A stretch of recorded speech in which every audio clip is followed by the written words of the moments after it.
Hello everyone, this is Priyanka from Nidhi's health line channel. So mostly వర్షాకాలంలో 40% of the world population suffer అయ్యే ఒక fever గురించి ఈరోజు మనం తెలుసుకోబోతున్నాం. అదే డెంగీ ఫీవర్ అండి. అసలు ఈ డెంగీ ఫీవర్ ఎలా వస్తుంది, దీని లక్షణాలు ఏంటి, మనం త్వరగా ఎలా గమనించాలి ఈ లక్షణాలని, ఈ డెంగ్యూ బారి నుంచి ఎలా బయటపడాలి, దాంతోపాటు మనం డైట్ ఏది తీసుకుంటే త్వరగా రికవర్ అవ్వచ్చు, ఈ టాపిక్స్ అన్నీ ఈరోజు మనం ఈ వీడియోలో కవర్ చేసుకోబోతున్నాం. సో ఈ వర్షాకాలంలోనే మెయిన్గా ఈ డెంగీ ఫీవర్ అనేది ఎందుకు వస్తుంది అని అంటే, వర్షపు నీరు ఏవైతే నిలవైపోయి ఉంటాయో దాంట్లో ఎడిస్ ఈజిప్టియే అనే ఒక ఫీమేల్ మస్కిటో తన సంతానాన్ని ఉత్పత్తి చేస్తుందండి. ఎక్కువగా ఎప్పుడైతే దాని సంతానం ఎక్కువైపోతుందో, మనకి ఎప్పుడైతే ఈ ఎడిస్ ఈజిప్టియే అనే ఒక మస్కిటో మనల్ని కుడుతుందో, ఫీమేల్ మస్కిటో, అప్పుడు దాని తర్వాత మనకి వారం రోజుల తర్వాత ఈ ఫీవర్ అనేది బయటపడుతుంది. సో వర్షాకాలంలో ఈ దోమ కుట్టడం ద్వారా, ఆ దోమ నుంచి మనకు వచ్చే వైరస్ ద్వారా మనకి ఫీవర్ అనేది వస్తుంది. దాన్నే మనం డెంగీ ఫీవర్ అని చెప్పుకుంటున్నాము. సో ఈ వైరసే అని కాదు, మనకి ఏ వైరస్ అయినా కానీ దాని తీవ్రత చాలా ఎక్కువగా ఉంటుంది.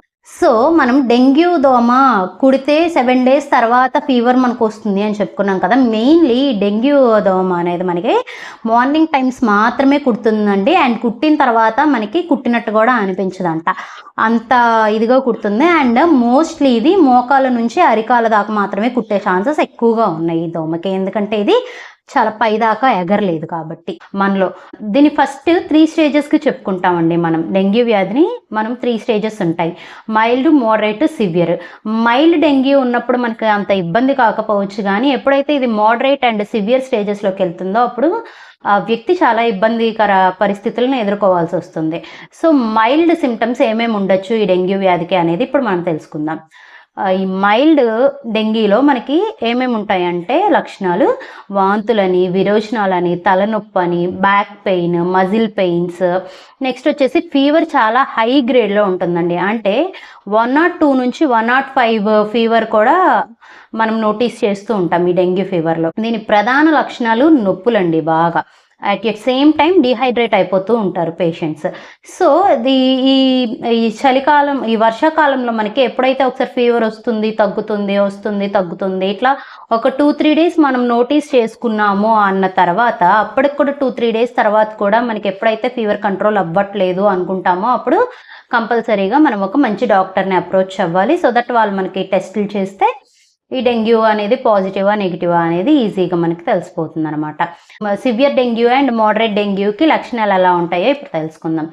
సివియర్ డెంగ్యూ స్టేజ్ నెంబర్ 3కి వెళ్ళినప్పుడు దాన్ని మనం ఏమంటామంటే డెంగ్యూ స్ట్రోక్ అని అంటామండి. ఈ డెంగ్యూ స్ట్రోక్ అనేది వచ్చినప్పుడు దాని లక్షణాలు ఎలా ఉంటాయంటే, మనకి చిగురుల్లో నుంచి రక్తం రావడం, నోట్లో నుంచి రక్తం రావడం, లేదంటే ముక్కులో నుంచి బ్లీడింగ్ అవ్వడం, లేదంటే బ్లడ్ వామిటింగ్స్ అవ్వడం, బ్లడ్ అనేది గడ్డగట్టుకుపోవడం కానీ, చిక్కబడిపోవడం కానీ, ప్లేట్లెట్స్ కౌంట్ తగ్గిపోవడం కానీ, ఇటువంటివన్నీ కూడా మనం సివియర్ డెంగ్యూ స్ట్రోక్లో మనం అబ్జర్వ్ చేస్తామన్నమాట. ఇట్లాంటిది మనం ఏదన్నా ఒకటి నోటీస్ చేసినప్పుడు కంపల్సరీగా మనము ఒక మంచి డాక్టర్ దగ్గరికి వెళ్ళి హాస్పిటల్లో అడ్మిట్ అవ్వడం ఎంతైనా అవసరం. సో దట్ వాళ్ళు ఏంటంటే మనకి మంచి యాంటీబయాటిక్ డోస్ తోటి మనల్ని బూస్టప్ చేస్తూ ఉంటారనమాట. సో ఈ డెంగ్యూ ఫీవర్కి మనం డైట్ ఎలా తీసుకోవాలి అనేది ఇప్పుడు చూద్దాం. ఈ డెంగ్యూ ఫీవర్లో మనం మెయిన్గా కాన్సన్ట్రేట్ చేయాల్సింది లిక్విడ్స్ మీదండి. క్యాలరీస్ మీద, ప్రోటీన్ మీద, కార్బోహైడ్రేట్స్ మీద కాదు. మనం పర్ డే 4 ఇడ్లీస్ తీసుకునే వాళ్ళు 1 or 2 ఇడ్లీస్ తీసుకున్నా పర్వాలేదు. అంటే మనం మెయిన్గా ఫోకస్ చేయాల్సింది ఓన్లీ లిక్విడ్స్ మీద. ఇది ఫీమేల్స్ అయితే at least 4 to 5 liters of liquids తీసుకోవాలి. అదే మెయిల్స్ అయితే 6 to 7 liters ఆఫ్ లిక్విడ్స్ అనేవి తీసుకోవాలండి. సో ఈ లిక్విడ్స్లో మనం ఏదైనా యాడ్ చేసుకోవచ్చు, లైక్ బటర్ మిల్క్ అని, కోకోనట్ వాటర్ అని, లేదంటే ఫ్రెష్ ఫ్రూట్ జ్యూసెస్ అని, సూప్స్ అని, ఇట్లా ఏదైనా కానీ మనం యాడ్ చేసుకుంటూ వెళ్ళచ్చు. ప్లెయిన్ వాటర్ అని, ఇట్లా కంపల్సరీగా మాత్రం మనం ఈ టార్గెట్ అనేది మాత్రం మిస్ అవ్వకూడదు. లేడీస్ అయితే 4 to 5 liters of liquids, mails అయితే 6 to 7 liters ఆఫ్ లిక్విడ్స్ అనేవి ఇంక్లూడ్ చేసుకోవాలి. అది కూడా ఎలా ఇవ్వాలి అని అంటే, ప్రతి హాఫ్ అన్ అవర్కి ఒకసారి 250 ml కింద మనం డివైడ్ చేసుకొని ఇవ్వచ్చండి. సో నెక్స్ట్ వచ్చేసరికి ఫుడ్ ఎలా తీసుకోవాలి అని మనం చూసినట్టయితే, మనం ఫుడ్ అనేది పేషెంట్ రికవర్ అయిన తర్వాత మాత్రమే అలో చేస్తే బెస్ట్ అండి. అంటే కొంచెం ఫీవర్ తగ్గింది, పేషెంట్ లెగిసి కూర్చోగలుగుతున్నారు, మాట్లాడగలుగుతున్నారు, కాన్షియస్గా ఉన్నారు అన్నప్పుడు మనం కొంచెం సాఫ్ట్ డైట్ అనేది ఇంక్లూడ్ చేసుకోవచ్చు. ఈ సాఫ్ట్ డైట్లో ఏమేమి ఇంక్లూడ్ చేసుకోవచ్చు అంటే double boiled rice with curd కానీ, అంటే పెరుగన్నం కానీ, మజ్జిగన్నం కానీ, లేదంటే బాగా మెత్తగా చేసేసి రసం రైస్ కానీ, సాంబార్ రైస్ కానీ, కిచిడి కానీ, లేదంటే ఇడ్లీ విత్ సాంబార్ రసం కానీ, బటర్ మిల్క్ కానీ, ఇట్లా ఏమన్నా యాడ్ చేసుకుని బాగా మెత్తగా డబుల్ బాయిల్ చేసి ఇవ్వాలన్నమాట. ఇవన్నీ కూడా అంటే వితౌట్ స్పైసెస్ అండ్ ఆయిల్ మనం ఏ ఫుడ్ ఇచ్చినా ఓకే.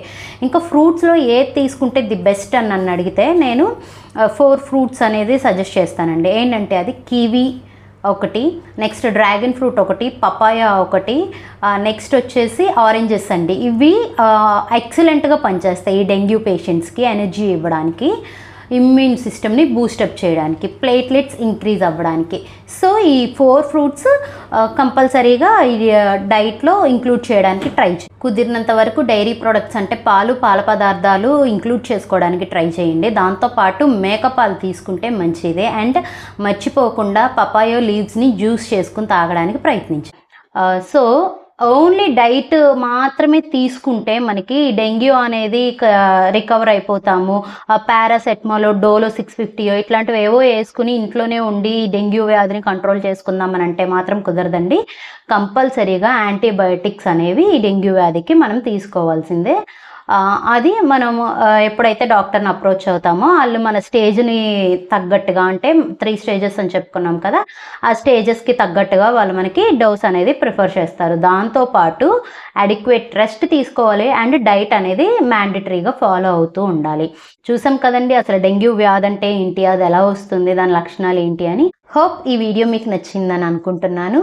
ఈ వీడియో మీకు నచ్చినట్టయితే వీడియోని లైక్ చేయండి, షేర్ చేయండి అండ్ మన ఛానల్ని సబ్స్క్రైబ్ చేయండి. నమస్తే.